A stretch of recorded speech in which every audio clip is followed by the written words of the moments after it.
The first law of the High Lonesomes is to mind your own fire.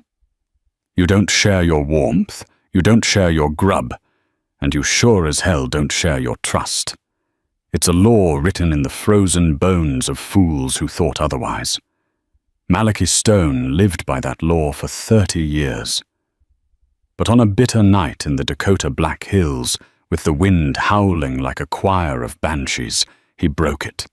He shared his fire with a ghost, a silent, half-starved boy, who appeared from the swirling snow with nothing but old ghosts in his eyes.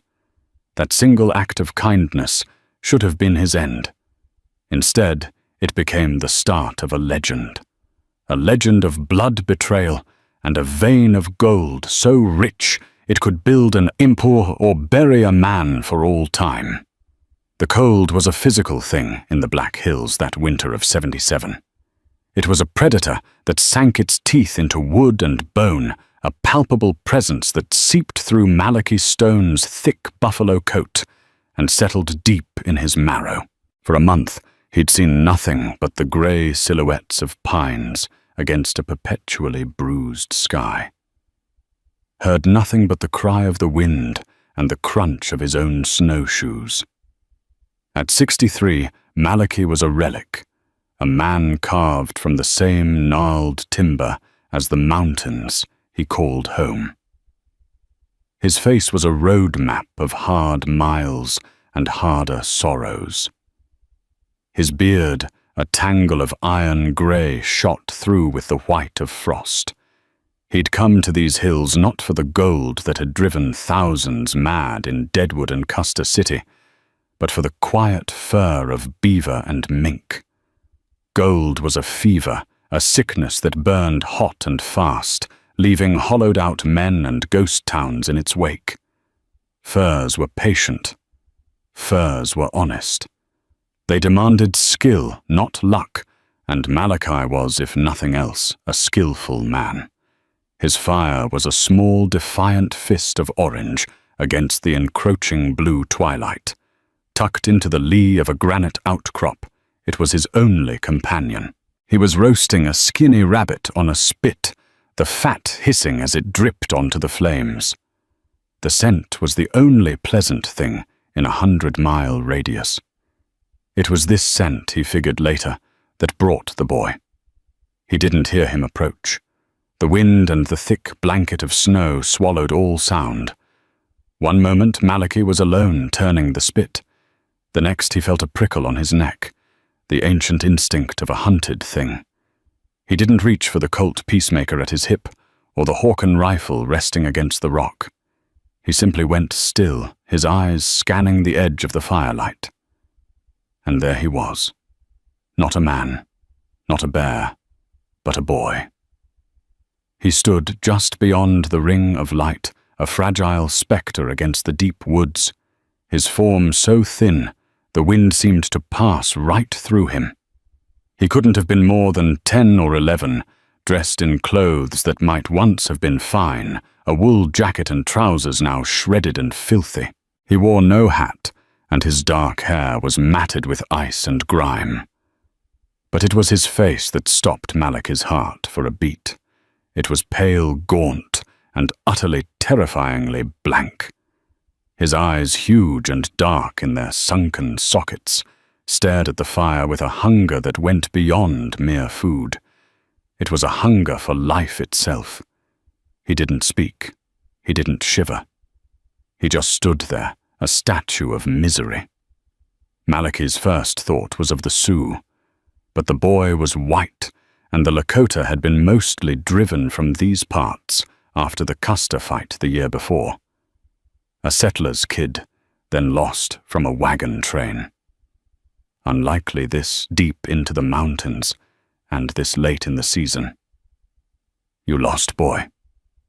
Malachi's voice was a low growl, rough from disuse. The boy didn't answer. His eyes flickered from the fire to Malachi, then back to the fire.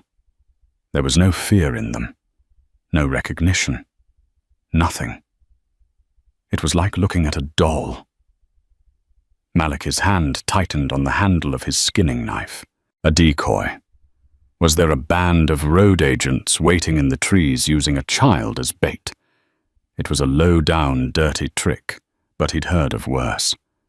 He scanned the darkness again, listening past the wind. He heard nothing, saw nothing. The woods were empty. He grunted, turning back to the boy. "Well, you ain't doing yourself no favors standing in the cold. Come on. Get by the fire before you freeze solid." He gestured with his knife toward a spot on the other side of the flames. The boy took a single, hesitant step forward, then another. He moved with a strange, weightless grace, his feet barely seeming to press into the snow. He settled onto a fallen log, pulling his knees up to his chest and wrapping his thin arms around them. He never took his eyes off the fire, his face illuminated by the flickering light, showing the sharp angles of his cheekbones and the hollows of his temples. Malachi pulled the rabbit off the spit. It wasn't much, but it was more than he'd had yesterday. He tore off a leg, the meat steaming in the frigid air, and held it out. "Here. It ain't much, but it's hot." The boy flinched, as if Malachi had thrown a rock at him. He stared at the offered meat, his gaze intense, then slowly, so slowly, he reached out. His fingers were like bird talons, blue with cold. They brushed against Malachi's calloused hand, and the touch was shocking. It was like touching ice. The boy snatched the rabbit leg and retreated to his log, tearing at the meat with a feral desperation that was hard to watch. He ate it all, stripping the bone clean, his eyes never leaving the task. Malachi ate his own portion in silence, observing the strange child. The silence was the most unsettling part. A lost kid should be crying, babbling, asking for his ma or pa. This one was a vault. When the boy had finished, he licked the bone clean, and then with a delicacy that contrasted sharply with his earlier ferocity, he placed the bone neatly beside him on the log. He looked at Malachi, and for the first time there was something other than emptiness in his eyes. A flicker of something. Gratitude. No, not quite. It was more like an assessment. He was measuring Malachi. "What's your name, son?" Malachi asked, keeping his tone soft. Silence. The boy just stared, his head tilted slightly. "Got a name, folks call me Malachi." The boy's lips remained a thin, pale line. Malachi sighed. The kid was either mute or so terrified he'd lost his tongue. He poured a cup of hot, bitter coffee from the pot nestled in the coals and pushed it across the ground toward him. The boy eyed it, then picked it up, cradling the warm tin cup in both hands, letting the steam wash over his face. The night deepened, the temperature plummeting. The fire was their anchor in an ocean of lethal cold. Malachi laid out his bedroll, a heavy construct of canvas and wool blankets, close to the flames. He only had the one. "All right, kid. Here's the deal. You can share my roll or you can freeze. Your choice." He expected hesitation, fear. Instead, the boy stood up, walked over and slid into the bedroll without a word, curling into a tight ball at the far edge, turning his back to Malachi. The trapper was left staring, bewildered. This wasn't the behavior of a normal child. There was an unnerving self-possession about him, a core of strange, cold purpose. Malachi lay down the boy, a small, rigid presence beside him. He kept his knife in his hand, sleeping with one eye open, his senses on high alert. He thought of his own boy Samuel, taken by cholera on the trail to Oregon 20 years ago. Samuel had been full of noise questions and endless bubbling life. This silent child was his opposite in every way, a void where a soul should be. Sleep came in fits and starts, every time the fire popped or the wind changed direction, Malachi's eyes snapped open. The boy never moved. He might as well have been a stone. It was in the hour before dawn, that pale, ethereal time when the world is at its coldest and quietest, that Malachi was woken by a touch. He was instantly awake, knife-gripped, tight muscles coiled. The boy was sitting up, his small hand on Malachi's shoulder. The fire had burned down to a bed of glowing embers, casting a faint red light on the scene. The boy's face was no longer blank. It was urgent. He pointed not toward the trail or a settlement, but deeper into the mountains, into the untracked wilderness to the north. "What is it?" Malachi whispered. "What's out there?" The boy didn't make a sound. He just pointed again, more insistently this time. Then he met Malachi's gaze, and the look in his eyes was unmistakable. It was a promise, a plea. "Follow me." Malachi Stone, a man who had survived for decades by trusting no one, looked into the eyes of a silent, nameless child who had appeared out of nowhere. Every instinct screamed at him to say no, to pack his traps and head back to the safety of a trading post. This was madness. This was how men died in the mountains. But he also saw the ghost of his own son. In that pale face felt the echo of a long-dead paternal duty. And beneath that, a flicker of something else, the old, dangerous spark of curiosity. He sighed the sound, a plume of white in the frozen air. "All right, boy," he grumbled, sitting up and pushing the blankets away. "All right, let's see where your road goes." By sunrise, they had broken camp. The boy whom Malachi had decided to call Eli for it seemed a quiet, solemn name, took the lead. He moved with a certainty that belied his age, his thin frame navigating the snow-choked ravines and treacherous ridges as if he were following a paved road. Malachi, with his rifle and heavy pack, struggled to keep up his old bones, protesting the pace. He didn't know where they were going. He didn't know who this child was, or what haunted him. He only knew that he had shared his fire, and now, for better or for worse, their fates were intertwined. He was following a ghost into the white heart of the wilderness, and he had a sinking feeling that whatever they found at the end of this trail, it wasn't going to be honest. It wasn't going to be patient, and it sure as hell wasn't going to be furs. For 2 days they walked. The boy Eli never faltered, leading them on a path that made no sense to Malachi's trapper sensibilities. It wasn't the path of a man following a river or a game trail. It was a strange, meandering route that clung to the high, wind-scoured ridges and dipped into narrow, almost impassable canyons. It was the path of someone trying desperately not to be followed. Eli remained a cipher. He ate what Malachi gave him without comment, drank from icy streams, and slept curled into a tight knot of silent misery. Malachi tried talking to him, pointing out a hawk on the wing or the tracks of a mountain lion, but his words fell into the vast, snowy silence that surrounded the boy. The only communication Eli offered was that constant forward momentum, that unwavering focus on a destination only he could see. On the afternoon of the second day, Malachi was beginning to feel the bitter bite of regret. His supplies were dwindling.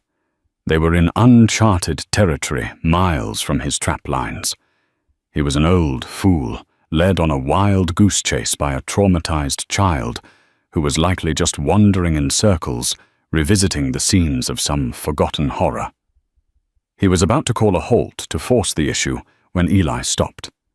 They were in a small, sheltered bowl, a natural amphitheater, walled off by sheer cliffs of dark, iron-rich rock on 3 sides. A frozen waterfall clung to one cliff face like a gigantic, crystallized tear.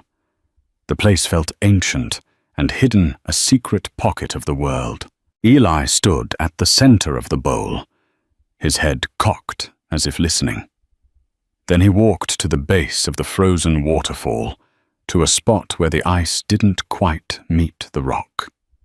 He knelt his small gloved hands, scraping away a sheath of snow and loose scree. He looked back at Malachi, his eyes burning with an intensity that was almost frightening. He gestured for the trapper to come closer. Malachi trudged over his joints, aching his patience worn thin. "What is it, Eli? What have you got there?" Eli didn't need to answer. Malachi saw it for himself. Where the boy had cleared the rock, a vein of quartz, thick as a man's arm, snaked through the dark granite. And woven into that milky white quartz, like golden thread in a royal tapestry, was gold. Not flakes, not dust. This was raw elemental gold, twisted into whistles and lumps, gleaming with a soft buttery light that seemed to pulse with its own inner warmth. Malachi had seen plenty of gold in his life, panned dust, small nuggets, the bricks of bullion in assay offices. He had never seen anything like this. It was an artery of pure wealth, a dragon's hoard laid bare. The legendary motherlode. He dropped to his knees, his breath catching in his throat. He touched the vein, his calloused finger tracing a thick strand of the metal. It was real. He scraped at it with his knife, and a sliver of soft, heavy gold curled away. The gold fever he had so long disdained now bit into him hot and sharp. His mind reeled with the possibilities. This wasn't just a fortune. It was freedom. It was a warm house in a quiet town, an end to the brutal winters, a comfortable grave. He looked at Eli, who was watching him with those same unnervingly calm eyes. The boy hadn't found this by accident. He had known it was here. Your pa. Malachi stammered the words thick in his mouth. "Did your father find this?" Eli gave a slow, single nod. It was then that Malachi's trapper instincts finally kicked back in, cutting through the golden haze of his awe. "I find this rich. Men don't just walk away from it." He stood up, his gaze sweeping the small, sheltered bowl. It felt too quiet, too perfect. "Where is he, Eli?" Malachi asked, his voice low. "Your pa. Where is he now?" Eli's gaze drifted from the vein of gold to a thicket of young pine trees growing near the base of the opposite cliff. He pointed. Malachi's blood ran cold. He drew the Colt from its holster, the metallic click echoing in the enclosed space. "Stay here," he ordered, his voice grim. He walked slowly toward the thicket, pushing aside the snow-laden branches. The smell hit him first, the faint, sickly sweet odor of death masked, but not hidden by the cold. And then he saw it. A crude lean-to partially collapsed. A scattered collection of mining tools, a pickaxe with a splintered handle, a shovel, a couple of pans, and next to them, a long mound covered by a canvas tarp and weighted down with rocks. With the barrel of his Colt, Malachi lifted a corner of the tarp. The man beneath was gaunt and bearded, his face blue-gray and frozen in a silent scream. His eyes were open, staring sightlessly at the canvas inches above him. But it wasn't the cold that had killed him. In the center of his chest, his thick woolen shirt was matted with a dark, frozen stain the size of a dinner plate. A single neat hole showed where the bullet had gone in. Murder. Malachi let the tarp fall, his mind racing. This wasn't a discovery. It was a crime scene. The boy Eli hadn't led him to a treasure. He'd led him to his father's grave. He had brought Malachi here for a reason, and it wasn't to get rich. He had brought him here as a witness, or perhaps as a weapon. He backed away from the body, his eyes scanning everything. The abandoned camp, the body, the impossibly rich vein of gold. A story began to form in his mind, a tale as old as greed itself, a partnership, a discovery, a betrayal. He wasn't alone, was he, boy? Malachi said, not turning around. Your pa had a partner. He heard a soft crunch of snow behind him. He spun around. Eli stood there, his face a pale mask. He gave another slow nod. This partner. He's the one who did this. Another nod. More deliberate this time. Anger cold and hard began to replace Malachi's fear. He thought of the boy alone in the wilderness for days, maybe weeks after watching his father get shot down in cold blood. The silence, the emptiness in his eyes, it wasn't just trauma, it was shock, a soul gone into hiding. What's his name? Malachi pressed. The partner. What's his name? Eli's lips trembled. He opened his mouth and a small, dry, rasping sound came out like stones rubbing together. It was the first sound Malachi had ever heard him make. He tried again, his face contorting with the effort. Frustration and grief warred in his eyes. He shook his head, defeated, and pointed back toward the direction of civilization, toward the distant, hazy idea of towns and people. The man was out there. He had the first share of the gold, and thought he was home free, believing the only witness was a dead man, and a mute, helpless child lost to the wilderness. Malachi looked from the dead father to the living son, then to the vein of gold that had cost one his life and the other his voice. The gold fever had vanished, replaced by a cold, hard sense of purpose. This was no longer about him. He had lost his own family to the whims of fate and disease. This boy had lost his to the barrel of a gun. Fate had dealt the cards, but a man had played the hand. He knew then what he had to do. Filing a claim was out of the question.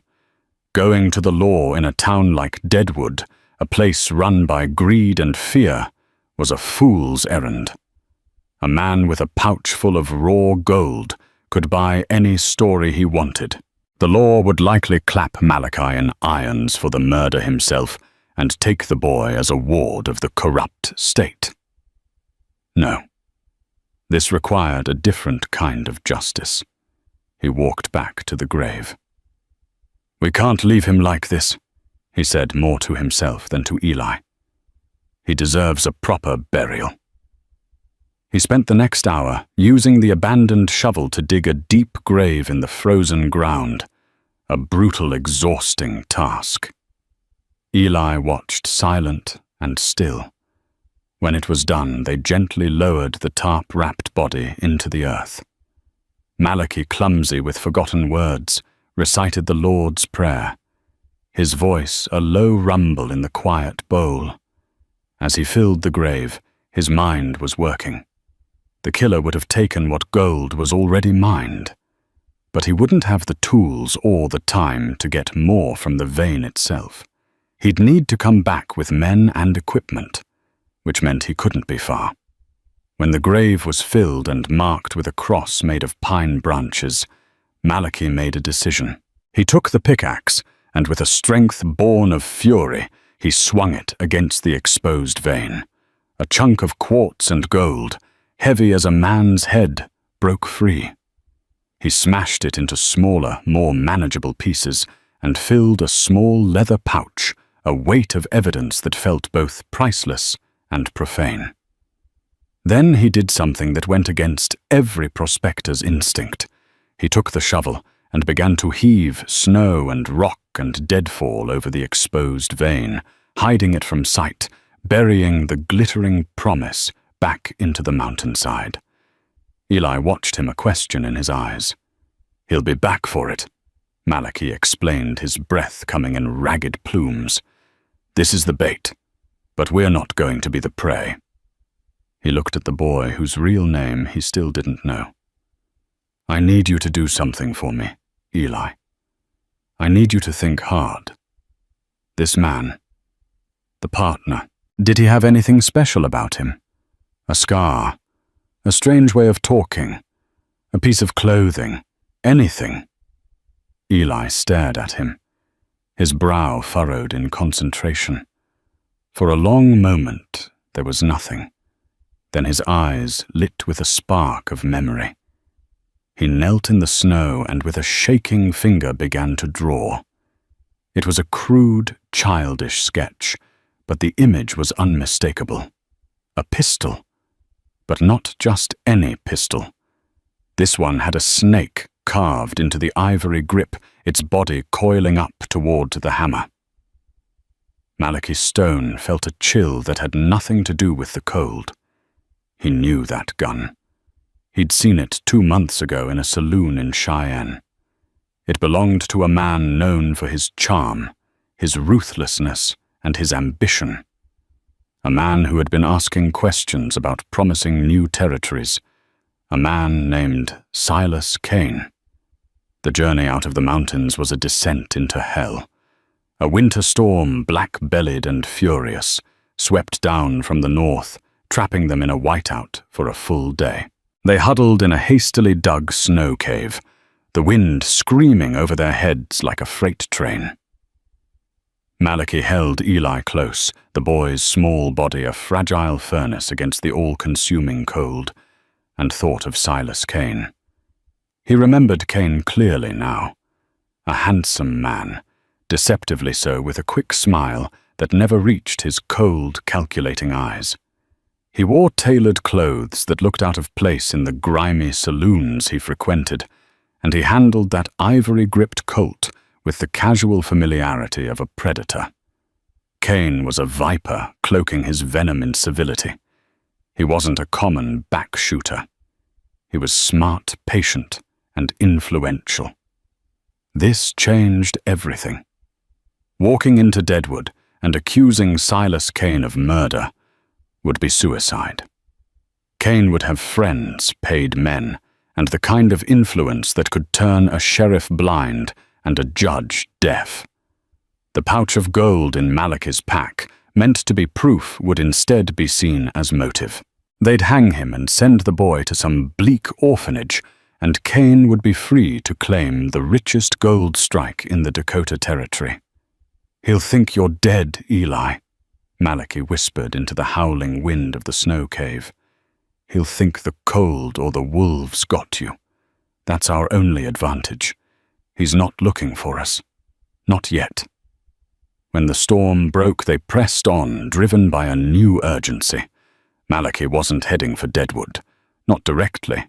He was heading for a squalid little collection of tents and crude cabins a few miles south of the main camp, a place the miners called Scrabbletown.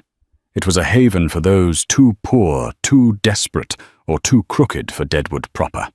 It was a place where information was a currency and a man could disappear if he knew the right people. He knew one such person. An old acquaintance named Charlie Utter, a man who, despite his flamboyant fringed buckskins and reputation as a transporter, had a core of decency and an ear that was always to the ground. They arrived in Scrabbletown, looking like wraiths. The camp was a muddy, chaotic smear in the snow, smelling of wood smoke, cheap whiskey, and despair. Men with hollow eyes watched them pass, their gazes lingering on Malachi's rifle and the bulge of his pack. Here, a man's life was worth less than the contents of his pockets. He found Charlie Utter's freight office at the edge of the camp, a surprisingly sturdy cabin with a sign that read C.H. Utter and Keogh, Express and Transport. Inside, the air was thick with the scent of oiled leather and cigar smoke. Charlie, a man with magnificent flowing blonde hair and a meticulously groomed mustache, was poring over a ledger. He looked up as they entered, his eyes taking in their ragged appearance in a single practiced glance. Malachi Stone. "I'll be damned," Charlie said, a slow smile spreading across his face. "Last I heard, you'd been swallowed by the wilderness for good. What trouble are you dragging in now?" His eyes fell on Eli, who was half hidden behind Malachi. "And who's the little shadow?" "Charlie," Malachi said, his voice low. "I need a place to lie low for a day or two, and I need to know what you've heard about Silas Kane." The friendly smile vanished from Charlie's face. He put down his pen and leaned back in his chair, his expression suddenly wary. "Kane. That's a name that buys a lot of silence in Deadwood these days. Why are you asking? Let's just say he owes a debt," Malachi said grimly. Charlie studied him for a long moment, then gestured to a back room. "Get the boy in there. There's a cot and some blankets. Then you and I will talk. And Malachi," he added, his voice dropping to a near whisper, "if you've crossed Silas Kane, you're in a deeper hole than you know." Malachi settled Eli in the small, windowless storage room, giving him a piece of jerky and a canteen of water. The boy seemed to shrink in on himself in the enclosed space, his eyes weird and dark. For the first time, Malachi saw true fear in him. The wild had been a familiar terror. This world of men and walls was something new and frightening. He returned to the main office where Charlie had poured 2 glasses of whiskey. "All right, Malachi, talk," Charlie commanded. Malachi told him everything. He spoke of the silent boy appearing in the storm, the journey to the hidden bowl, the vein of gold that defied belief, and the frozen body of the boy's father, Amos Vance. When he got to the drawing of the snake-handled pistol, Charlie let out a low whistle. "Amos Vance," Charlie mused, stroking his moustache. "I remember him. Quiet man. Came through here a few months back with Kane. Said they were partners heading into the hills to prospect. Kane did all the talking, of course, flashing that smile and buying rounds. Vance just stood in the background, looking uncomfortable. What have you heard since Kane came back into Deadwood alone about 3 weeks ago?" Charlie set his eyes hard. Told a story about how they'd been jumped by a Sioux war party. Said Vance was killed and he barely escaped with his life. He was the picture of grief. People felt sorry for him. Malachi slammed his fist on the table. "Lies. All of it." "Of course it is," Charlie said calmly. But he told the story well, and he started spending money. Not a lot, mind you. Kane is too smart for that. Just enough to establish himself. He bought a stake in the Bella Union Saloon and has Sheriff Seth Bullock eating out of his hand. He's building a web Malachi. By the time he goes back for that gold, he'll own this town. A wave of helplessness washed over Malachi. He was one old trapper with a mute child against a man who was methodically buying an entire city. "What can I do, Charlie?" The boy is the only witness, and he can't even speak his own name. Charlie took a long drink of whiskey, his gaze distant. "Bullock might be in his pocket, but there's another lawman in town, a federal marshal. Came in last week on the Cheyenne stage. Name's E.B. Farnham. A bit of a dandy, but they say he's got iron in his spine. He's not beholden to the town's politics." Hope, faint and fragile, flickered in Malachi's chest. A U.S. Marshal. "But you can't just walk up to him," Charlie warned. "Kane's got eyes and ears everywhere. The moment you show your face in Deadwood proper, Kane will know. He'll know the boy survived, and he won't make the same mistake twice. He'll kill you both before you can even get to the marshal's office." Charlie leaned forward, his voice intense. Cain has a weakness, though. Pride. He loves to play the gentleman, the town benefactor. He hosts a high-stakes poker game in the back room of the Bella Union every Friday night. It's an exclusive affair. The richest men in town. He loves to show off that pistol. It's his trademark. An idea desperate and dangerous began to form in Malachi's mind. "I need to get into that game," Malachi said. Charlie stared at him, as if he'd grown a second head. "Are you insane? You're a wanted man, even if you don't know it yet. You can't just walk into the Bella Union." Not as Malachi Stone, the trapper. Malachi counted, his mind racing. But what if a different man walked in? A man who looked like he belonged there. A man with enough gold to buy a seat at the table. He pulled the leather pouch from his pack and loosened the drawstring. He poured one of the smaller chunks of quartz and gold onto the table. It glowed in the lamplight, a raw, undeniable statement of wealth. Charlie's eyes widened. "My God, Malachi, you said it yourself, Charlie. Cain is proud. He wouldn't be able to resist a newcomer with a pocket full of raw gold. He'd want to know where it came from. He'd need to control the situation." The plan was taking shape, its jagged edges sharp and lethal. He needed a disguise. He needed a stake. Most of all, he needed to get Eli somewhere safe, somewhere Cain would never think to look. "Charlie, I need a favor. A big one." "I'm listening." "I need you to look after the boy. Just for one night. Hide him. Keep him safe. No matter what happens." Charlie looked from the gold on the table to the closed door of the back room. He thought of the silent child, a living ghost of a horrific crime. He thought of Silas Cain's easy smile and the corruption that was strangling the town. "The man's got a room at the Grand Central Hotel," Charlie said, making his decision. "Top floor. He likes to feel above it all. Farnham the Marshal is also staying there. A coincidence Cain can't be happy about." "Good," Malachi nodded. "That's good." "What are you planning, Malachi?" Charlie asked, his voice full of dread. "This isn't just about justice for that boy's father anymore, is it?" Malachi looked down at his gnarled, weathered hands. He thought of his own son Samuel and the wife he'd buried beside him. He thought of 30 years of lonely winters and the crushing weight of a life lived in the shadows of grief. This wasn't just about Amos Vance.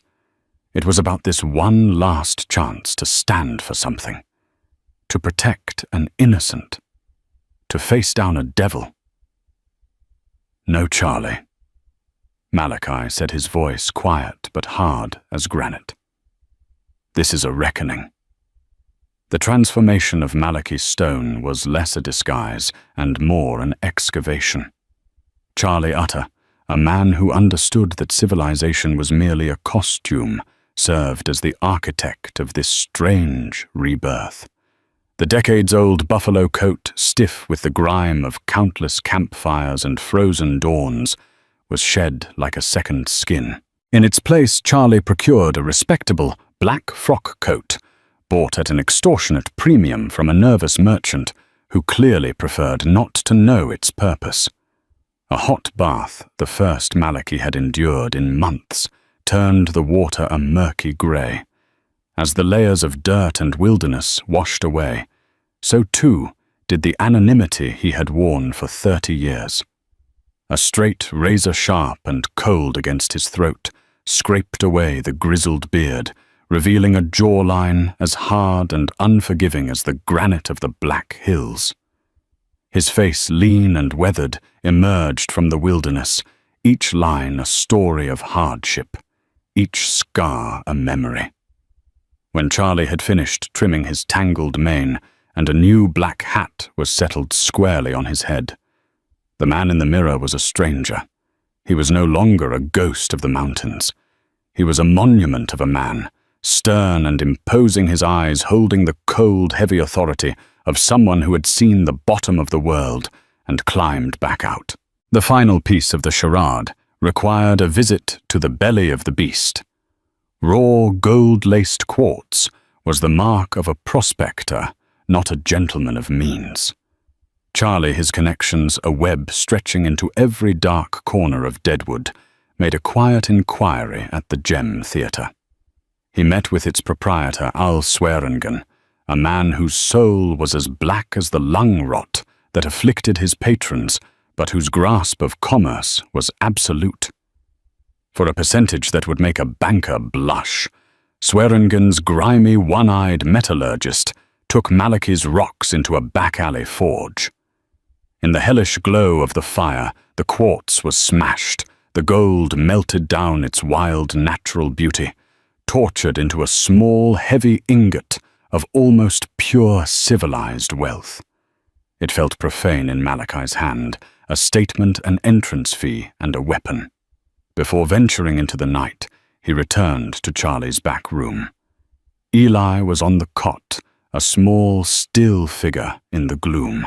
He was clutching a tin soldier Charlie had found for him, a silent companion for a silent boy.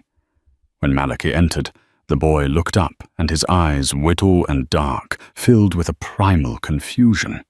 This clean, tall stranger in the funereal black coat was not the man who had shared his rabbit by the fire. This man was part of the world that had taken his father. "It's me, Eli," Malachi said, his voice softer than he thought himself capable of. He knelt, bringing himself down to the boy's level, letting the lamplight catch his familiar, weary eyes.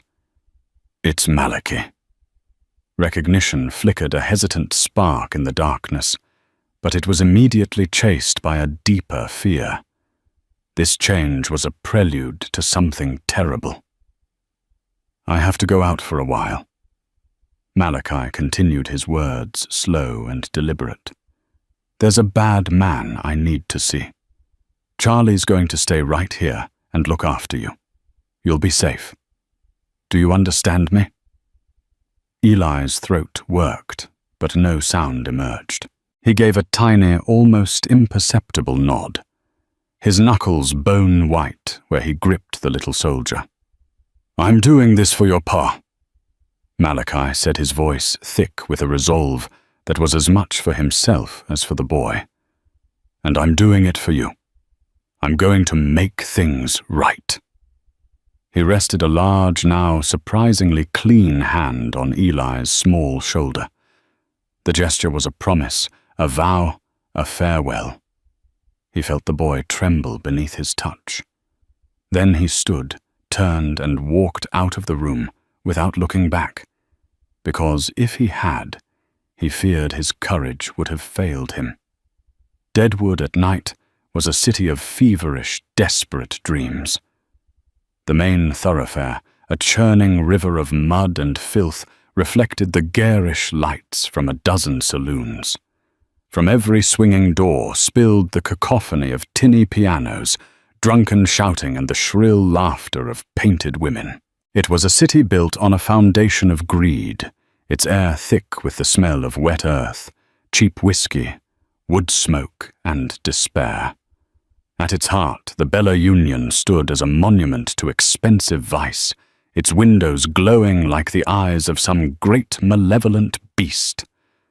Malachi pushed through the swinging doors, every nerve alight, every instinct honed by decades of solitude screaming at him. The heat and noise of the place were a physical blow. 100 conversations, 100 private schemes and public lies swirled around him. He ignored the predatory glances, the sizing-up looks from men whose hands never strayed far from their holsters. He made his way to the long, polished bar, his new boots sinking into the filth and sawdust floor. "Whiskey," he said to the bartender, his voice a low, commanding rumble that cut through the nearby chatter. As the bartender poured, Malachi let the gold ingot slip from his coat sleeve. He didn't place it on the bar. He let it drop. The solid, heavy thud of pure gold on polished wood was a sound more profound than a gunshot in that room. It was the sound of power. The chatter around him died. The bartender's eyes went wide, heads turned. A ripple of avarice and speculation spread from the bar through the entire saloon. It was exactly the effect Malachi had intended. "I'm here for the game," Malachi announced into the sudden quiet. The bartender, a man well versed in the protocols of his establishment, recovered his composure. "Mr. Kane's game is by invitation only, sir," he said, his voice now laced with a nervous respect. "Then consider this my invitation," Malachi said, nudging the ingot an inch forward with his finger. The message was delivered. A burly man in a tight-fitting suit, whose job was to be an impassive wall of muscle, materialized at Malachi's elbow. His eyes flickered from the ingot to Malachi's face and back again. "Mr. Kane will see you." Malachi was led past the gawking patrons, through a heavy velvet curtain and into a private room. The air inside was a fog of azul, of expensive cigar smoke and cologne. 4 men sat around a green felt table. Malachi's eyes took them in instantly. A portly banker, his face flushed with drink. A cattle rancher from Texas, a diamond stick pin glittering in his cravat. A young, dissolute-looking man who reeked of inherited wealth and poor judgment. And at the head of the table, presiding over it all like a king, was Silas Kane. He was even more handsome and poised than Malachi remembered his smile, a flash of white teeth in a perfectly groomed face. "Gentlemen," Kane said, his voice smooth as oiled machinery, "it appears we have a new player. I don't believe we've had the pleasure." "The name is Stone," Malachi said, his gaze level and hard as he met Kane's eyes. "Malachi Stone." He let the name hang in the air, a baited hook. But Kane showed no flicker of recognition. To him, Stone was just a name, a sound, not the identity, of the old trapper whose existence was a loose thread in his carefully woven tapestry of lies. "Well, Mr. Stone," Kane said smoothly, his eyes appraising the fine coat and the hard face of the man wearing it. "A seat at this table requires a significant stake. My man tells me you've come prepared." Malachi placed the gold ingot on the green felt. "Will this suffice?" A low murmur of appreciation went around the table. Kane's smile widened, but his eyes, sharp and probing, betrayed a deeper interest. He was intrigued. He was also a predator that had just seen a fat, unsuspecting sheep wander willingly into his pen. "It will indeed," Kane said, gesturing to an empty chair. "Welcome, Mr. Stone. The game is 5-card draw, nothing wild. Chips are $100 apiece." The game began. For the next hour, Malachi played with the grim patience of a spider weaving its web. He was a rock in a sea of nervous energy. He folded hand after hand, nursing his whiskey, watching. He wasn't there to play cards. He was there to study his prey. He watched the way Kane laughed a hollow sound, devoid of real humor. He watched the way he casually shuffled the deck with the fluid grace of a cheat. He watched the way his left hand, almost unconsciously, would rest near the butt of his pistol. The pistol with the ivory snake-carved grip that had haunted Eli's nightmares. Malachi deliberately carefully lost. He bet on weak hands and folded on strong ones, letting his stack of chips dwindle. He cultivated the image of a rich amateur, a fool out of his depth, lulling Kane into a state of comfortable, arrogant superiority. Then the moment came. The young heir, now several whiskies deep, was betting with the reckless abandon of a man who had never earned $1. A huge pot, a mountain of colored chips, was building in the center of the table. The cards were dealt. Malachi picked up his hand, and his heart hammered against his ribs. Ace. Ace. Ace. Hope, hot and dangerous, flared within him. He drew 2 cards, his face an impassive mask. He slid them into his hand. A worthless 7, and then, like a benediction, the 4th ace. He had him. The betting moved around the table like a slow-burning fuse. The banker, sweating profusely, looked at his cards and threw them down in disgust. The rancher, his diamond pin seeming to dim, followed suit. It was down to 3 Malachi, the drunken heir, and Silas Kane. "I'll raise 1,000, the heir slurred clumsily, pushing a stack of chips forward. Kane smiled, a predator toying with its food. "I like your spirit, son." He coolly met the bet, and with an air of utter nonchalance raised it another 2,000. He turned his gaze to Malachi. "The action is to you, Mr. Stone." This was it, the precipice. "I'm not a man for small bets," Malachi said, his voice cutting through the smoky haze. "I find they lack conviction." He pushed his entire remaining stack of chips into the pot.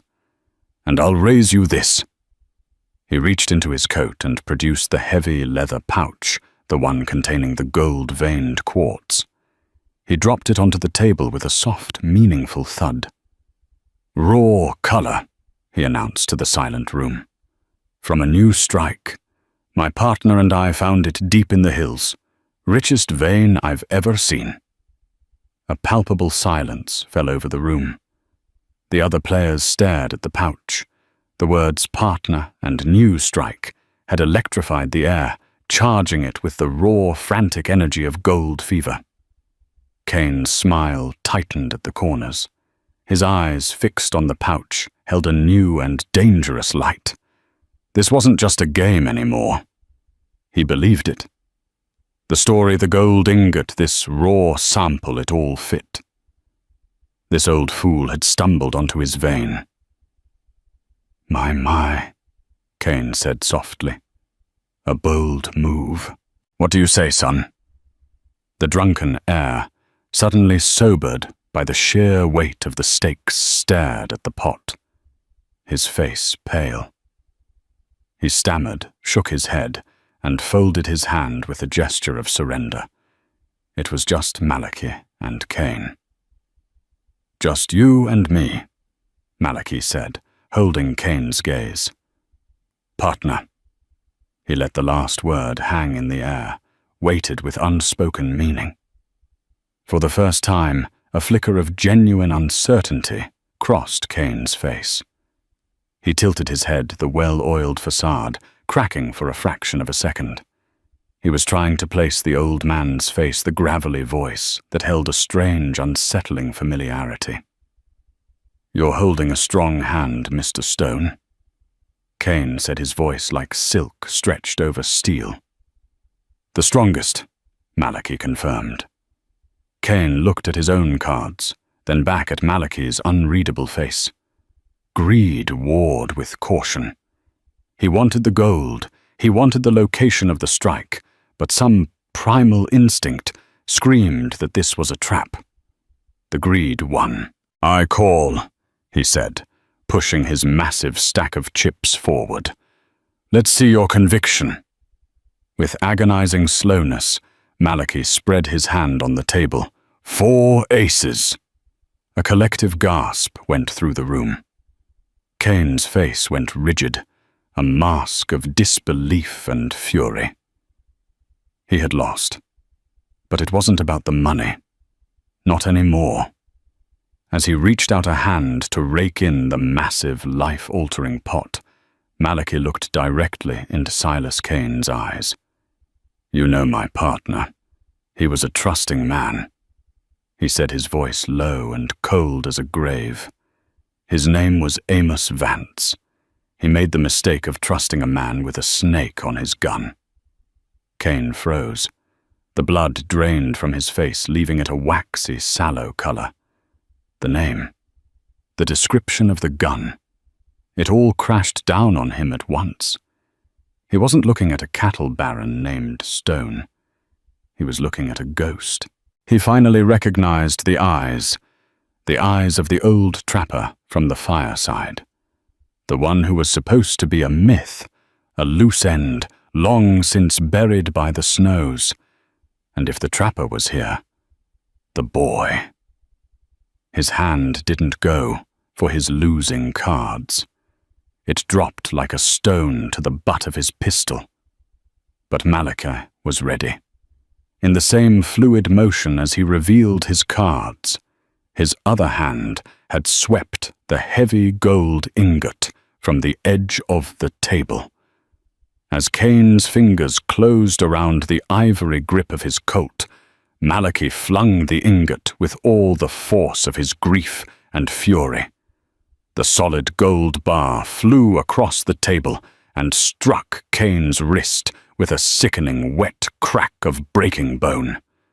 The snake-handled colt clattered to the floor. Cain screamed a high, unearthly sound of pure agony and thwarted rage, clutching his shattered hand to his chest. The room erupted into chaos. The banker and the rancher scrambled back, overturning their chairs. The burly guard lunged forward, but Malachi was already moving, kicking the heavy oak table over with a tremendous crash, sending chips, cards, and glasses flying, creating a barrier between himself and Cain's man.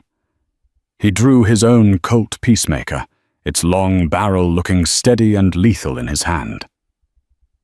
"It's over, Cain," he yelled, his voice the roar of an avenging angel. "Murderer!" The doors to the room burst open, but it wasn't more of Cain's thugs.